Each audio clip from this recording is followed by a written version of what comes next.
জোহর, আসর, মাগরিব, এশা, 4 ওয়াক্ত। ফজরটা পড়তে পারে না কেন? তো সকালবেলা ঘুম থেকে উঠতে পারি না।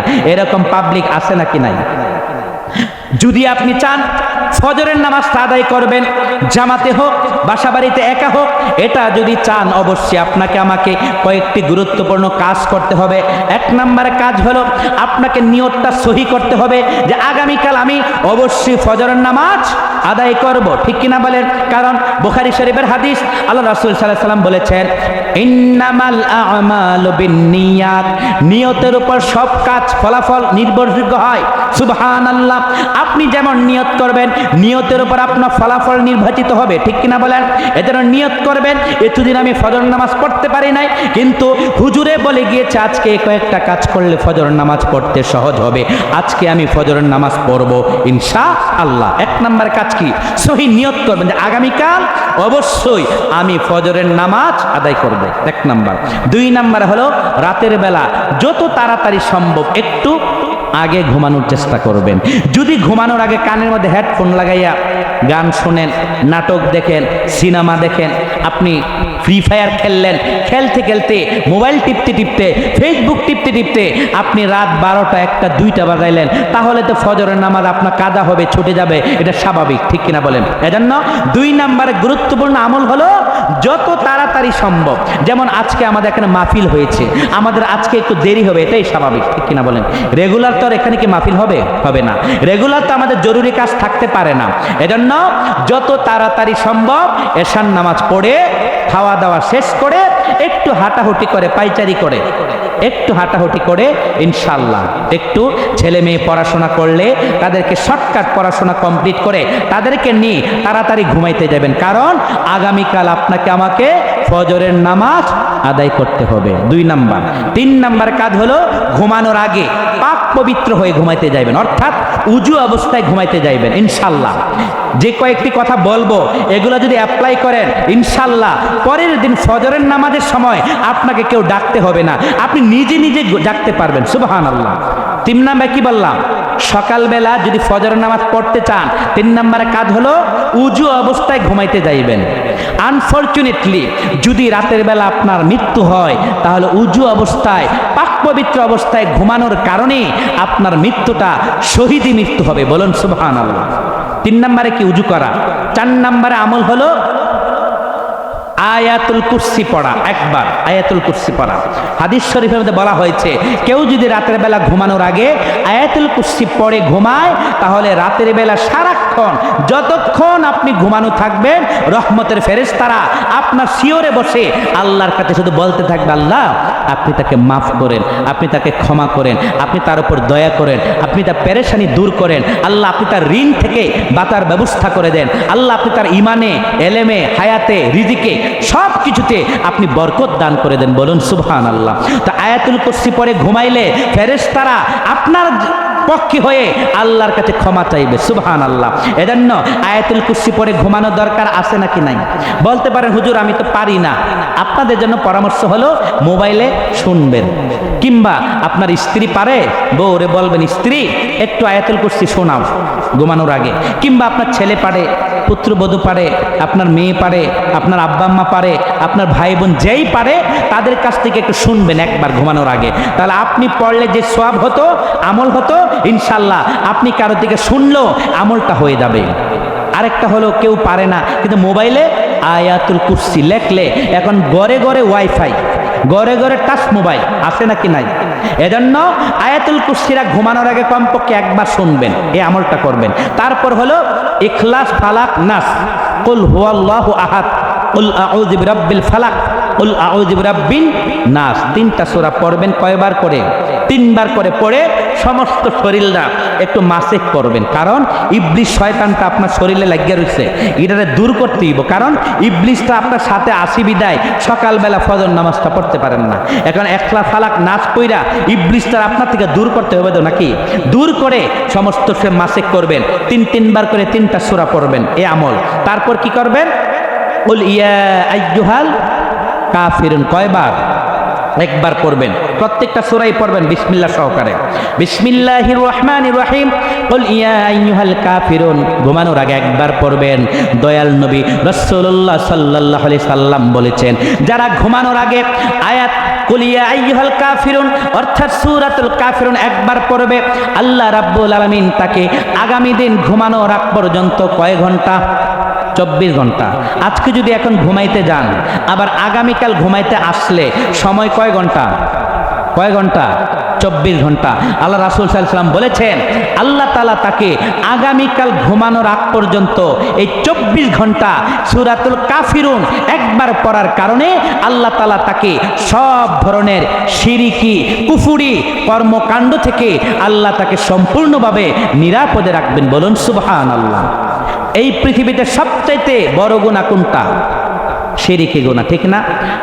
আল্লাহ তাআলা বলেছেন, ইয়া বুনাইয়া লা তুশরিক বিল্লাহ ইন্নাশ শিরকা লাযুলমুন আযীম। আল্লাহ তাআলা আল্লাহর একজন মাকবুল বান্দা ছিলেন হযরত লুকমান হাকিম। নাম শুনেছেন কিনা? হযরত লুকমান হাকিম, ওনার নামে নামে পবিত্র কোরআনুল কারীমে একটা সূরার নামকরণ করেছেন সূরাতুল লুকমান। এই লুকমান সূরার মধ্যে আল্লাহ তাআলা লুকমান হাকিম ওনার ছেলেকে উদ্দেশ্য করে বললেন, ইয়া বুনাইয়া লা তুশরিক বিল্লাহ, হে আমার বৎস কলিজার সন্তান, সাবধান, তুমি আল্লাহর সাথে কাউকে অংশীদার করিও না। ইন্নাশ শিরকা লাযুলমুন আযীম, নিঃসন্দেহে আল্লাহর সাথে শিরক করা, আল্লাহর সাথে নাফরমানি করা, আল্লাহর সাথে কুফর করা, আল্লাহর সাথে বেঈমানি করা, এটাই হলো দুনিয়াতে সবচেয়ে বড় গুনাহ, কবিরা গুনাহ। বলুন নাউযুবিল্লাহ। এজন্য শিরকি গুনাহ, কুফরি গুনাহ থেকে, শিরকি গুনাহ থেকে যদি আপনি আমি নিজেকে সেফ রাখতে চাই, দূরে রাখতে চাই, তাহলে প্রত্যেক দিন ঘুমানোর আগে মাত্র সূরাতুল কাফিরুন কয়বার? সূরাটার নাম কি? সূরাতুল, অর্থাৎ কুল ইয়া আইয়ুহাল কাফিরুন লা আ'বুদু মা তা'বুদুন ওয়ালা আনতুম আবিদুনা মা আ'বুদু ওয়ালা আনা আবিদুম মা আবাদতুম ওয়ালা আনতুম আবিদুনা মা আ'বুদু লাকুম দীনুকুম ওলিয়া দীন। বলুন সুবহানাল্লাহ। ওর আগে একবার পড়তে পারেন, আগামী 24 ঘন্টার জন্য শিরকি কুফরি গুনাহ থেকে আপনি সম্পূর্ণভাবে নিরাপদে থাকবেন। সুবহানাল্লাহ। আবার যখন আগামীকাল ঘুমানোর সময় আসবে, আবার সূরা কাফিরুন কয়বার পড়বেন? একবার। তারপর ঘুমানোর আগে যে আমলটা করবেন, কারণ ফজর নামাজ তো পড়তে হবে, ঠিক না? আস্তাগফিরুল্লাহ আস্তাগফিরুল্লাহ আস্তাগফিরুল্লাহ কয়েকবার ইস্তিগফার পড়বেন। তারপর কি করবেন? সাল্লাল্লাহু আলাইহি সাল্লাম সাল্লাল্লাহু আলাইহি সাল্লাম সাল্লাল্লাহু আলাইহি সাল্লাম সাল্লাল্লাহু আলাইহি সাল্লাম কয়েকবার এই দুরূদ শরীফ পড়বেন। তারপর সুবহানাল্লাহ আলহামদুলিল্লাহ আল্লাহু আকবার সুবহানাল্লাহি ওয়া বিহামদিহি সুবহানাল্লাহিল আযীম লা হাওলা ওয়ালা কুওয়াতা ইল্লা বিল্লাহ লা হাওলা ওয়ালা কুওয়াতা ইল্লা বিল্লাহ লা হাওলা ওয়ালা কুওয়াতা ইল্লা বিল্লাহ। এই জিকিরটুকু যতটুকু পারেন পড়বেন। তারপর যে আমলটা করবেন, কমপক্ষে ঘুমানোর আগে একবার পড়বেন, লা ইলাহা ইল্লাল্লাহু মুহাম্মাদুর রাসূলুল্লাহ। বলুন সাল্লাল্লাহু আলাইহি ওয়াসাল্লাম। এটা কেন করবেন জানেন? কারণ আল্লাহ রাসূল সাল্লাল্লাহু আলাইহি ওয়াসাল্লাম বলেছেন, কিয়ামতের আগে আমার উম্মত এমন হবে, সকালবেলা ঘুম থেকে উঠবে মুমিন অবস্থায়, কিন্তু রাতের বেলা ঘুমাইতে যাইবে কাফের অবস্থায়। বলুন নাউযুবিল্লাহ। দয়াল নবী আরো বলেছেন, আমার উম্মত একদল সকালবেলা সন্ধ্যাবেলা রাতের বেলা ঘুমাইতে যাইবে মুমিন অবস্থায়, কিন্তু সকালবেলা ঘুম থেকে উঠবে কাফের অবস্থায়। নাউযুবিল্লাহ। এজন্য রাতের বেলা ঘুমানোর আগে কমপক্ষে একবার লা ইলাহা ইল্লাল্লাহু মুহাম্মাদুর রাসূলুল্লাহ সাল্লাল্লাহু আলাইহি সাল্লাম এই কালেমা শরীফটা পড়ে আপনার ঈমানটাকে নবায়ন করে আপনি ঘুমাইতে যাইবেন। লাস্ট এন্ড ফাইনাল যে আমলটা করবেন সেটা হলো, অবশ্যই দুনিয়ার কোনো মানুষের প্রতি আপনার হিংসা থাকবে না, কারোর প্রতি বিদ্বেষ থাকবে না, শত্রুতামি করবেন না, কারোর প্রতি রাগ রাখবেন না, কেনা রাখবেন না, গুসা রাখবেন না, কারোর প্রতি কোনো অভিমান, সব কিছু থেকে মুক্ত করে ইনশাল্লাহ নিট অ্যান্ড ক্লিন একটা পবিত্র আত্মা নিয়ে আপনি আমি যখন ঘুমাইতে যাইব, ডান কাত হয়ে ঘুমাবো। ঘুমানোর আগে কি করবেন? ডান কাত হয়ে ঘুমাবেন। আল্লাহুম্মা বিস্মিকা আমুতু ও আহিয়া, এই দোয়াটা একবার পড়বেন। দরজা জানালাগুলা বিসমিল্লাহ বলে বন্ধ করবেন, বিছানাটা একবার বিসমিল্লাহ বলে ঝাড়ু দিবেন। কারণ কেন নবীজি বিসমিল্লাহ বলে ঝাড়ু দিতে বললেন? বিছানার উপরে বিষাক্ত তেলাপোকা থাকতে পারে, বিষাক্ত পোকামাকড় থাকতে পারে, যেটা আপনাকে আমাকে ক্ষতি করতে পারে, ঠিক কিনা বলেন? এই জন্য ঘুমানোর আগে বিসমিল্লাহ বলে বিছানা ঝাড়ু দেওয়া কি সুন্নত। এই কয়েকটি আমল করে যদি আপনি ঘুমাইতে যেতে পারেন, ইনশাআল্লাহ আগামীকাল ফজরের সময় আপনাকে কেউ ডাক দিতে হবে না, মাইকের আদানের শব্দ আসতে হবে না, মোবাইলে অ্যালার্ম দিতে হবে না। 100% আপনাকে আমাকে যিনি ঘুমটা ভেঙে দিবেন তিনি কে? আল্লাহ। আল্লাহ তাআলা অবশ্যই আপনার ঘুমটাকে ভেঙে দিবেন, বলুন সুবহানাল্লাহ।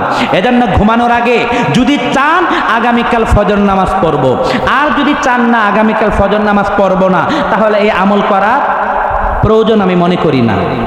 সম্মানিত হাজিরিন, আল্লাহ যে বলেছে ইন্নাস সালাতা তানহা আনিল ফাহশাই ওয়াল মুনকার, আপনি নিজে নামাজ পড়বেন, আপনার ছেলে মেয়ে পরিবার পরিজন তাদেরকে নামাজের তালিম দিবেন। অনেক মা বোনেরা আছে সারাদিন শুধু কাজ করে, রান্না বান্না কাজ করে, গরু বাছুর এটা সেটা ধোয়ায়, খাবার দাবার খাওয়ায়, সংসারে সব কিছু মেনটেন করতে গিয়ে দুপুর শেষ হয়ে বিকাল হয়ে যায়, রান্না বান্না শেষ করে খাবার দাবার খায়, কিন্তু নিজেরাও নামাজ পড়ে না, স্বামীদেরকেও নামাজের কথা বলে না। স্বামীরাও আছে সারাদিন কাজ করে, নিজেও নামাজ পড়ে না, স্ত্রীদেরকেও নামাজ পড়ায় না, সন্তানদেরকেও নামাজের তালিম দেয় না। আছে নাকি নাই?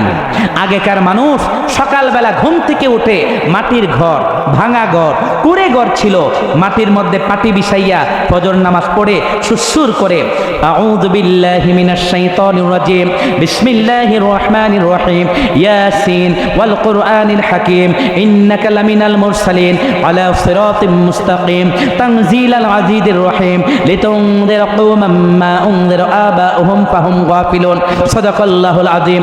বিভিন্ন পবিত্র কোরআনুল কারীমে সূরাগুলো তেলাওয়াত করতেন, ঠিক কিনা বলেন?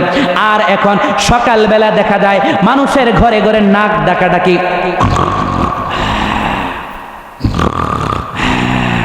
দেখবেন গরু হাম্বা বাছুর যেমনে ডাকে, সকালবেলা ম্যাক্সিমাম ঘরের আপনি যদি আঙ্গিনায় গিয়ে দরজায় গিয়ে কানটা লাগান, দেখবেন সকালবেলা শুধু মনে হয় যেন কি স্টিমার চলতেছে, লঞ্চ ডাকতেছে, মনে হচ্ছে ঘরের ভিতরে ভূমিকম্পর আওয়াজ হইতেছে, ঠিক কিনা বলেন?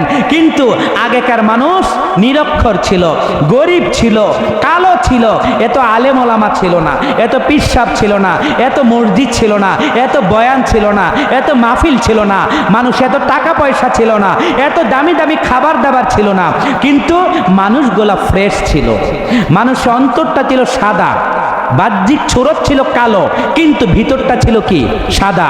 আর এখনকার মানুষ দেখতে সুন্দর, উপরে ফিটফাট, কিন্তু ভিতরে সদরঘাট। এজন্য সকালবেলা ফজরের নামাজ পড়ার মাধ্যমে যেই ঘরের মধ্যে কাজ কামাই শুরু হয়, ইনশাআল্লাহ এই কাজের মধ্যে বরকত দিবেন কে? আল্লাহ। ফজরের নামাজ পড়ে আল্লাহুম্মা আজিরনি মিনান নার 7 বার পড়বেন, আল্লাহুম্মা আজিরনি মিনান নার 7 বার পড়বেন। আল্লাহর নবী সাহাবী হযরত মুসলিম ইবনে হারিস তামিম রাদিয়াল্লাহু তাআলা আনহু থেকে হাদিসটি বর্ণিত। সুনানে তিরমিজি, সুনানে আবু দাউদ, সুনানে নাসাই, সুনানে ইবনে মাজাহ, সিয়াই সিত্তার একাধিক হাদিস গ্রন্থের মধ্যে হাদিসটা আছে। আল্লাহর নবী সাহাবীকে আল্লাহর নবী বলছেন, এ মুসলিম ইবনে হারিস তামিম, তুমি যদি ফজর নামাজের পর কারোর সাথে কথা বলার আগে মাত্র 7 বার পড়বে আল্লাহুম্মা আজিরনি মিনান নার, আল্লাহুম্মা আজিরনি মিনান নার, এই ফজর থেকে মাগরিব এই সময়ের ভিতরে যদি ওই ব্যক্তিটা মারা যায়, আল্লাহ তাআলা তাকে কবরের আযাব থেকে, কবরের ফিতনা থেকে আল্লাহ তাকে সম্পূর্ণভাবে নিরাপদে রাখবে। সুবহানাল্লাহ। তো ফজর নামাজের পর আমল কি? আল্লাহুম্মা আজিরনি মিনান নার কয়বার? 7 বার পর কারোর সাথে কথা বলার আগে। দয়াল নবী আরো বলেছেন, হে মুসলিম ইবনে হারিস তামিম, কেউ যদি কিংবা তুমি যদি মাগরিব নামাজের পর আল্লাহুম্মা আজিরনি মিনান নার, আল্লাহুম্মা আজিরনি মিনান নার কারোর সাথে কথা বলার আগে 7 বার যদি পড়তে পারো, মাগরিব থেকে ফজর এই সময়ের ভিতরে তোমার যদি ইন্তেকাল হয়, আল্লাহ তাআলা অবশ্যই কবরের আযাব থেকে, কবরের ভয়ঙ্কর ফিতনা থেকে আল্লাহ তোমাকে সম্পূর্ণভাবে নিরাপদে রাখবে। সুবহানাল্লাহ। এজন্য মাগরিব এবং ফজর নামাজের পর এই আমলটা কয়বার? 7 বার পড়বেন। তারপর আল্লাহু আকবার, আস্তাগফিরুল্লাহ, আস্তাগফিরুল্লাহ, আস্তাগফিরুল্লাহ। এটা হলো প্রতিদিন 5 ওয়াক্ত ফরজ নামাজের পর এই আমলটা করা। তারপর যেটা করবেন ফজর নামাজের পর, বিসমিল্লাহিল্লাযী লা ইয়াদুররু মা ইসমিহি শাইউন ফিল আরদি ওয়ালা ফিস সামাই ওয়া হুয়াস সামিউল আলিম। এই দোয়াটা কয়বার? 3 বার পড়বেন। প্রিয় নবী সাল্লাল্লাহু আলাইহি সাল্লাম বলেছেন, কেউ যদি মাগরিবের পরে এই দোয়াটা 3 বার পড়ে, তাহলে ফজর পর্যন্ত আল্লাহ তাআলা তাকে সব ধরনের ব্ল্যাক ম্যাজিক, জাদুটোনা, কালো জাদু, শত্রুতা করে, কুফরি কালাম করে আপনাকে যে ক্ষতি করার চেষ্টা করবে, ইনশাআল্লাহ এই দোয়াটা পড়ার কারণে আল্লাহ তাআলার রহমতে আপনাকে কেউ ক্ষতি করতে পারবে না। বলুন সুবহানাল্লাহ। এটা ফজরের পর 3 বার এবং মাগরিবের পর 3 বার। দোয়াটা কি? বিসমিল্লাহিল্লাযী লা ইয়াদুররু মা ইসমিহি শাইউন ফিল আরদি ওয়ালা ফিস সামাই ওয়া হুয়াস সামিউল আলিম। আপনি যদি ফজরের পর মাগরিবের পর 3 বার করে দোয়াটা পড়তে পারেন, ইনশাআল্লাহ আল্লাহর রহমতে আপনাকে, আপনার কোনো প্রতিবেশী, আপনার কোনো বন্ধু, আপনার কোনো বন্ধু মহল কেউ আপনাকে ব্ল্যাক ম্যাজিক করে, জাদুটোনা করে, কালো জাদু করে, কুফরি কালাম করে আপনাকে ইনশাআল্লাহ ক্ষতি করতে পারবে না। বলুন সুবহানাল্লাহ। আরেকটা আমল হলো মাগরিব এবং ফজর নামাজের পর বিসমিল্লাহ সহকারে 3টা কুল সূরা পড়বেন। বিসমিল্লাহির রহমানির রহিম, কুল হুয়াল্লাহু আহাদ, বিসমিল্লাহির রহমানির রহিম, কুল আউযু বিরাব্বিল ফালাক, বিসমিল্লাহির রহমানির রহিম, কুল আউযু বিরাব্বিন নাস। 3টা সূরা পড়ে 3 বার পড়ে আপনার সমস্ত শরীরটা একটু মাসিক করেন। আপনি ধনী হন, গরিব হন, কালো হন, সুন্দর হন, পয়সাওয়ালা হন, যে লেভেলে মানুষ হন, যেমন প্রকৃতির হন না কেন, এই 3টা সূরা পড়ে যদি আপনার শরীরটা আপনি মাসিক করতে পারেন, ইনশাআল্লাহ সারা দিন রাত 24 ঘন্টা আপনাকে কেউ ইনশাআল্লাহ ক্ষতি করতে পারবে না ইনশাআল্লাহ। তারপর হলো সুবহানাল্লাহ 33 বার, আলহামদুলিল্লাহ 33 বার, আল্লাহু আকবার 34 বার, নতুবা 33 বার পরে লা ইলাহা ইল্লাল্লাহ ওয়াহদাহু লা শারীকা লাহ লাহুল মুলক ওয়া লাহুল হামদ ওয়া হুয়া আলা কুল্লি শাইইন কদির। এই দোয়াটা পরে 100 মিলাবেন। এই দোয়া না পারলে সুবহানাল্লাহ 33 বার, আলহামদুলিল্লাহ 33 বার, আল্লাহু আকবার 34 বার পড়বেন 5 ওয়াক্ত নামাজের পর। তারপর যেটা করবেন, কয়েকবার দুরূদ শরীফ পড়বেন, কারণ প্রিয় নবী সাল্লাল্লাহু আলাইহি সাল্লামের প্রতিবেশী হিসাবে জান্নাতে থাকতে হলে আপনাকে আমাকে বেশি বেশি কি পড়তে হবে? দুরূদ শরীফ। দুরূদ শরীফটা হলো সাল্লাল্লাহু আলাইহি সাল্লাম, সাল্লাল্লাহু আলাইহি সাল্লাম, সাল্লাল্লাহু আলাইহি সাল্লাম। উজু অবস্থায়, উজু থাকুক আর না থাকুক, যে কোনো সময় মনে মনে এই দুরূদ শরীফটা পড়বেন। এর জন্য আপনাকে আলেম হতে হবে না, শিক্ষিত হতে হবে না, অনেক টাকা পয়সা ব্যয় হবে এমন না, অনেক মেহনত হবে এমন না, একেবারে জাস্ট সিম্পল আমল। তারপর একটা আমল করবেন, আস্তাগফিরুল্লাহ, আস্তাগফিরুল্লাহ, আস্তাগফিরুল্লাহ, আস্তাগফিরুল্লাহ, আস্তাগফিরুল্লাহ। তারপর যে আমলটা করবেন, প্রত্যেক দিন মাগরিব এবং ফজর নামাজের পর আপনার সূরা হাসরের শেষ 3 আয়াত পড়বেন। আউযু বিল্লাহিস সামিউল আলিম মিনাশ শাইতানির রাজিম 3 বার পড়ে বিসমিল্লাহ ছাড়া কিংবা বিসমিল্লাহ সহকারে ওয়াল্লাহুল্লাযী লা ইলাহা ইল্লা, এটা আপনার কমপ্লিট ভাবে 3 আয়াত পড়বেন। পড়লে আপনার আসমানে ফেনা পরিমাণ, সাগরে ফেনা পরিমাণ যদি গুনাহ হয়ে থাকে, ইনশাআল্লাহ এই ছোট্ট আমলটা করার কারণে আপনার ফেনার মতো গুনাহ রাশিগুলোকে আল্লাহ তাআলা সম্পূর্ণভাবে মাফ করে দিবেন। বলুন সুবহানাল্লাহ। এজন্য 5 ওয়াক্ত নামাজ নিজেরাও পড়ব, ছেলে মেয়েদেরকে পড়াবো, ঘরে ঢুকতে সালাম দেব। সালামটা কি? আসসালামু আলাইকুম ওয়া রাহমাতুল্লাহ। বের হতে আসসালামু আলাইকুম ওয়া রাহমাতুল্লাহ। পরিবার পরিজন তাদেরকে আদব কায়দা শিক্ষা দেব, ভদ্রতা শিক্ষা দেব, কোরআন শিক্ষা দেব, নামাজ কালাম শিক্ষা দেব, রোজা শিক্ষা দেব। তাদেরকে সব কিছু ইসলামিক যত নলেজ রয়েছে তাদেরকে একটু একটু করে, তিল তিল করে তাদেরকে আমরা শিক্ষা দেওয়ার চেষ্টা করব। বলুন ইনশাআল্লাহ। যদি আপনি নামাজ না পড়েন, রোজা না রাখেন, জিকির না করেন, কোরআন তেলাওয়াত না করেন, পর্দা না করেন, আজকে যেমনি ইচ্ছা সেভাবে জীবন যাপন করলেন, যখনই আপনাকে আমাকে মৃত্যু স্বাদ গ্রহণ করতে হবে, আপনার ছেলে মেয়ে আপনার কবরে গিয়ে অভিশাপ দিবে। কি অভিশাপ দিবে? আমার বাবা মা জীবদ্দশায় আমাকে নামাজ শিক্ষা দেয় নাই, কোরআন শিক্ষা দেয় নাই, এখন আমি নামাজ পড়তে ভালো লাগে না, এখন কোরআন শিখতেও পারি না, সুযোগ হয় না। এজন্য বাচ্চারা যারা ছোটোখাটো বাচ্চা কাচ্চা আছে তাদেরকে অবশ্যই ছোট্ট সময়ে তাদেরকে নামাজ শিক্ষা দিবেন, কোরআন শিক্ষা দিবেন, সালাম শিক্ষা দিবেন, ভদ্রতা শিক্ষা দিবেন, আদব কায়দা শিক্ষা দিবেন, মানুষের সাথে ভালো আচরণ শিক্ষা দিবেন এবং নিজেরাও কোরআন পড়বেন, তাদেরকে কোরআন পড়াবেন, নিজেরাও অর্থ পড়বেন, বলবেন, তাদেরকে অর্থ পরে অর্থ শোনাবেন ইত্যাদি। এই কয়েকটি আমলের মাধ্যমে আমরা যদি আমাদের জীবনটাকে সুন্দরভাবে সাজাতে পারি, ইনশাল্লাহ আমার ঘরে দামি স্বর্ণ গহনা ফার্নিচার টাকা পয়সা ধন দৌলত বাড়ি গাড়ি থাকুক আর না থাকুক, কমপক্ষে আল্লাহর রহমত আপনার ঘরে 24 ঘন্টা নাজিল হতে থাকবে। বলুন সুবহানাল্লাহ। আর আপনার ঘরে নামাজ নাই, পর্দা নাই, রোজা নাই, আপনার কোরআন তেলাওয়াত নাই, সালাম কালাম নাই, নাক টেনে সকালবেলা ঘুমালেন, আপনি আপনার ঘরে দামি গহনা স্বর্ণ টাকা পয়সা যা কিছু থাকুক, দিন শেষে আপনার ঘরে আল্লাহর পক্ষ থেকে রহমত থাকতে পারে না। তখনই দেখা যাবে বউ শাশুড়ির মাঝে দ্বন্দ্ব, তখন দেখা যাবে স্বামী স্ত্রীর দ্বন্দ্ব, তখনই দেখা যাবে বাপ ছেলের দ্বন্দ্ব, তখনই দেখা যাবে ভাই বোনের দ্বন্দ্ব, ঝগড়া, অশান্তি আর অশান্তি। বলুন নাউযুবিল্লাহ।